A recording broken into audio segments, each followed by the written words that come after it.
Кургак учук менен ооругандар үчүн мамлекеттен берилүүчү жеңилдиктер жана төлөмдөр. Мамлекет кургак учукка чалдыккандарга стационардык дагы, амбулатордук дагы дарылануу үчүн акысыз медициналык, санитардык жана дары-дармек кепилдигин берет. Эгер бейтаптын 5 жылдан жогору стажы бар болсо, ошол жылдары камсыздандыруу төлөмдөрүн төлөп жүргөн болсо жана эгер колунда майыптык тууралуу аныктамасы бар болсо, ага пенсия төлөнүшү керек. Биринчи топтогу жана экинчи топтогу майыптык 1780 сомдон жогору. Үчүнчү топ 890 сомдон жогору.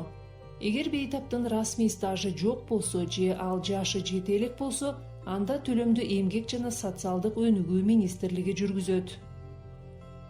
18 жашка чейинки балдарга тастыкталган майыптыктын бардык түрлөрү үчүн 4000 сом төлөнөт.